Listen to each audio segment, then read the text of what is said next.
Ever wondered what it was like to share a meal with a Viking? Would it be all horned helmets and ale? Or perhaps something more refined? Let's step back in time to the Nordic lands and find out. First, let's set the scene. You're in a Viking longhouse, the centerpiece of their social life. Picture a massive hall made of timber, lined with benches and tables and lit by firelight. The smell, smoky wood, roasted meat, and the salty tang of the sea. Vikings didn't have dinner parties like we do, but feasting was central to their culture. A feast might be held to celebrate a successful raid, a harvest, or a religious festival like Yule. If you were invited, it was a big deal. You'd likely receive an invitation in the form of a token or word from a messenger. Refusing? Not a great idea unless you wanted to offend the host, which could be risky. Upon arrival, you'd be greeted warmly. Hospitality was sacred to Vikings. You'd leave your weapons at the door, a sign of respect and trust.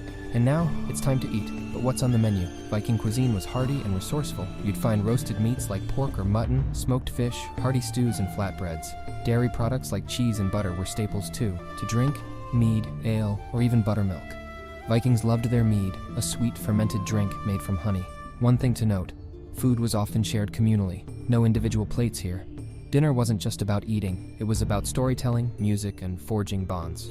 Skalds, or Viking poets, would entertain with tales of gods and heroes, often accompanied by the lyre. Think of it as dinner theater, but with a lot more shouting and maybe a friendly wrestling match or two. Viking feasting had its own rules. Respect for the host was paramount. Eating too greedily? A quick way to earn scorn. Toasts, known as skål, were common and everyone participated.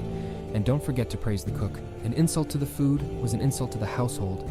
As the night winds down, you'd thank your host and head out into the cold, likely with a full belly and a few new friends. So, what was it like to have dinner with a Viking? Imagine a night filled with hearty food, strong drink, and even stronger personalities. It was an experience of community, storytelling, and tradition. The Vikings may be long gone, but their feasting spirit lives on. Would you have survived a Viking dinner? Let us know in the comments, and don't forget to like and subscribe for more journeys into the past.